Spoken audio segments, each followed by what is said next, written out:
क्योंकि मैं देख रहा हूँ कुछ लोग जिनको अब आदत पड़ गई है तनकीद की, वो तनकीद बराए तनकीद पे बिलीव करते हैं और वो एक नेगेटिव इन्वायरमेंट भी क्रिएट करने की कोशिश कर रहे हैं। हालांकि ये बजट ऐसा बजट है कि जिस पे मुखालफिन भी तारीफ़ करें। मैं मिफ्ता इस्माइल साहब को सुन रहा था, उन्होंने इस बजट की तारीफ़ की बिकॉज ये आसान नहीं था, मगर अल्लाह ताला के फजल से एक रिलीफ ओरिएंटेड बजट जो है वो बनाया गया है। पाकिस्तान जब डिफ़ॉल्ट के दहाने पे था और पूरी पीटीआई शर्तें लगा रही थी कि आज डिफ़ॉल्ट हुआ, कल डिफ़ॉल्ट हुआ, तो उस वक्त जो मैक्रो इकोनॉमिक इंडिकेटर से अगर आप देखें तो फॉरेन एक्सचेंज रिजर्व्स आपके लोएस्ट थे, आपके पास इंपोर्ट कवर था नहीं, जो एक्सचेंज रेट है वो फ्लक्चुएट कर रहा था शदीद तरीके से, यानी रुपया मुस्तहकम ही नहीं था डॉलर के अगेंस्ट। इवन एक्सपोर्टर्स जो थे उनकी जो लेटर ऑफ क्रेडिट खुलना होता है कोई चीज़ एक्सपोर्ट करने के लिए, एलसीज नहीं खुल रही थी। तो एक सूरत हाल ऐसी थी कि जिसमें इन्फ्लेशन 38% पे थी और लोग कह रहे थे 50% पे जाएगी।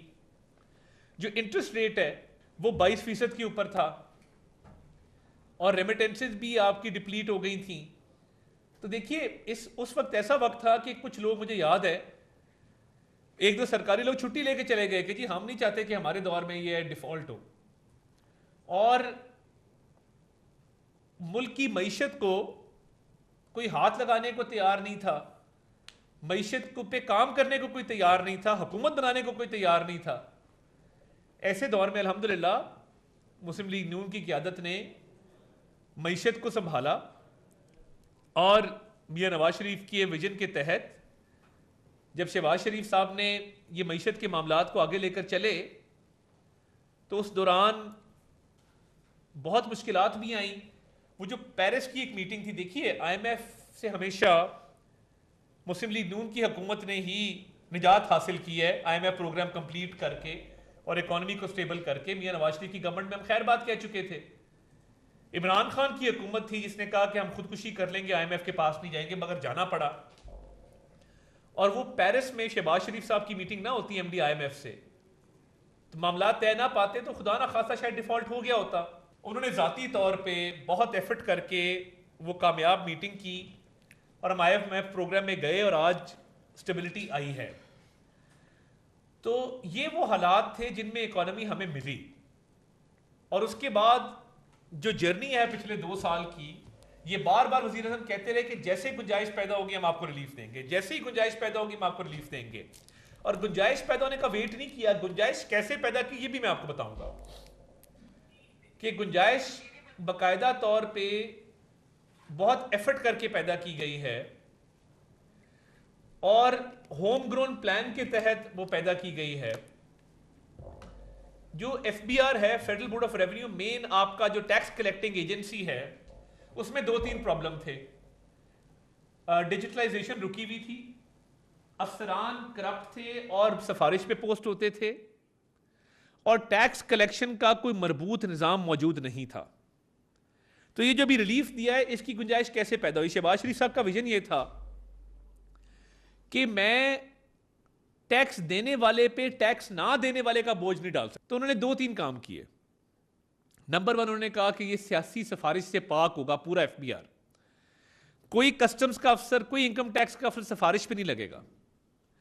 और सो मच सो कि मैं अपना जाती आपको बताऊं, मेरे हल्के से एक बंदा आया सिफारिश लेके, मैंने उसे कहा कि यार एफबीआर में सिफारिश नहीं चलती और आप सिफारिश करेंगे तो सस्पेंड हो जाएंगे, क्योंकि रिपोर्टें बनी हैं, हर किसी की असेसमेंट हुई है और मेरिट पे लोग लगाए गए हैं।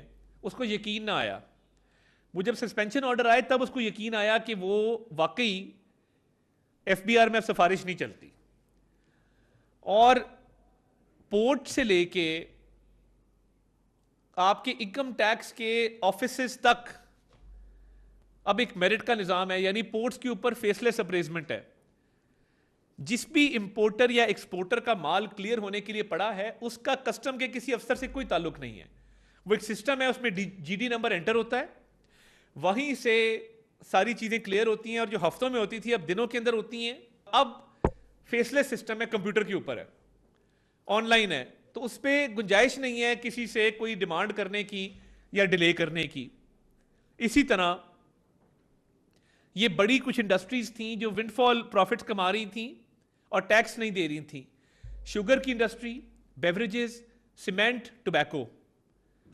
शुगर पे बड़ी बात की जाती है, मगर प्राइम मिनिस्टर ने शुगर से आगाज लिया कि टैक्स कलेक्शन शुगर इंडस्ट्री से सबसे पहले की जाए। शुगर मिलों के अंदर कैमरास लगे, बकायदा आईटी का सिस्टम इंस्टॉल हुआ कि प्रोडक्शन कितनी है और सेल कितनी है, और अगर एक बोरी शुगर की मिल से निकलती है तो बार कोड लगा हुआ है उसके ऊपर, क्यूआर कोड लगा हुआ है कि वो बोरी ट्रेसेबल है कि वो मिल से निकल के कहां गई, कहां बिकी। वो स्मगल नहीं हो सकती, वो खुर्द बुर्द नहीं हो सकती। तो जो प्रोडक्शन कम बताते थे मिलों वाले, प्रोडक्शन का पूरा स्टॉक टेक किया गया आईटी के जरिए। 60 अरब रुपया सिर्फ टैक्स कलेक्ट किया गया है शुगर मिलों से, 60 अरब रुपया। इसी तरह टोबैको इंडस्ट्री में 200 अरब की लीकेज है, छापे मारे गए, इलीगल टोबैको ट्रेड को रोका गया। इसी तरह बेवरेजेस का हो रहा है, सीमेंट का हो रहा है कि इतने बड़ी बड़ी इंडस्ट्रीज जो टैक्स नहीं देती और उनका टैक्स तनख्वाहदार तबका उठाता है, तो कम से कम उतना टैक्स दें जितना उनका बनता है, और ये आईटी के सिस्टम के जरिए इसको अचीव किया गया। पहली बात। दूसरी बात यह है, टैक्स कलेक्शन और टैक्स के डिस्प्यूट्स और लिटिगेशन के हवाले से नए ट्राइब्यूनल बन चुके हैं, उनके नए चेयरमैन आ चुके हैं। उससे भी कई सौ अरब रुपए की रिकवरी जो है वो मुमकिन हुई। स्टे ऑर्डर्स वेकेट करवाए गए और एजी ऑफिस और लॉ मिनिस्ट्री को कहा गया कि 100% रिकवरी करा के दें।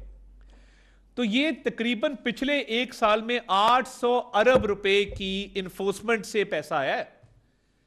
ये तो आईएमएफ से हटके है, ये तो एक जाती काविश है शहबाज शरीफ साहब की, क्योंकि वो समझते थे कि जब तक टैक्स कलेक्शन बेहतर नहीं होगी और जिनका टैक्स बनता है वो नहीं देंगे और एफबीआर के रिफॉर्म्स नहीं होंगे, आईटी बेस्ड सिस्टम नहीं आएंगे। बिल गेट्स की फाउंडेशन जो है वो एफबीआर की डिजिटलाइजेशन में इन्वॉल्व रही। दुनिया के बेहतरीन इंस्टीट्यूशन से पढ़े हुए वो आईटी का सिस्टम इस वक्त चला रहे हैं, और जो प्राल इनका एक इदारा है जो डिजिटलाइजेशन का है, उसके बोर्ड पे तमाम प्राइवेट सेक्टर के लोग हैं जो शायद अगर वजीर आजम ना इस पे काविश करते तो वो ना आते। तो एफबीआर एक टोटली डिफरेंट एफबीआर है, इन्फोर्समेंट के हवाले से, आईटी सिस्टम्स के हवाले से, शफाफियत के हवाले से, मेरिट के हवाले से। जिसने ये गुंजाइश पैदा की है, ये पीटीआई की गवर्नमेंट भी कर सकती थी, नहीं किया। तो ये जो गुंजाइश पैदा की गई है, तब तनख्वाहदार तबका, एक तो बड़ी क्लैरिटी है, जिसकी तनख्वाह 50,000 या उससे कम है वो कोई टैक्स नहीं दे रहा। Let me be very clear, 50,000 रुपए महाना या उससे कम, जीरो टैक्स। 50,000 से 1 लाख महाना जिसकी तनख्वाह है, 1% टैक्स। उसके ऊपर वाले स्लैब्स पे आपने देख लिया कि तमाम लोगों की डिमांड थी कि टैक्स को कम किया जाए, तनख्वाहदार तबके पे टैक्स कम किया गया। पूरी दुनिया उसकी तारीफ कर रही है। जो 5 मरले का 10 मरले का घर बेचना या खरीदना चाहते हैं, या प्लॉट 5 मरले का 10 मरले का बेचना या खरीदना चाहते हैं, उनका टैक्स बहुत कम कर दिया गया है। दूसरा, जो अपना घर प्रोग्राम है उसके लिए 90 अरब रुपया डिस्पर्स हो गया है, 11 अरब रुपया लोगों को चला गया है। जब हाउसिंग सेक्टर को पैसा मिलता है तो क्या होता है? सिर्फ हाउसिंग सेक्टर को नहीं मिल रहा होता, हाउसिंग के अंदर सीमेंट, बजरी, सरिया, फिटिंग्स, 12 इंडस्ट्रीज हैं जो हाउसिंग को फीड करती हैं। वो सारी इंडस्ट्रीज का पहिया चलता है उस चीज से, इससे इकोनॉमी को बूस्ट मिलेगा। इसके अलावा एक जो बहुत अहम चीज की गई है एक्सपोर्टर्स के लिए, एक एडवांस टैक्स था उसको बिल्कुल खत्म कर दिया गया, और एक सुपर टैक्स था। वजीर आजम ने कहा तमाम एक्सपोर्टर्स का सुपर टैक्स आज से खत्म है। सुपर टैक्स भी खत्म, एडवांस टैक्स भी खत्म। इससे क्या होगा?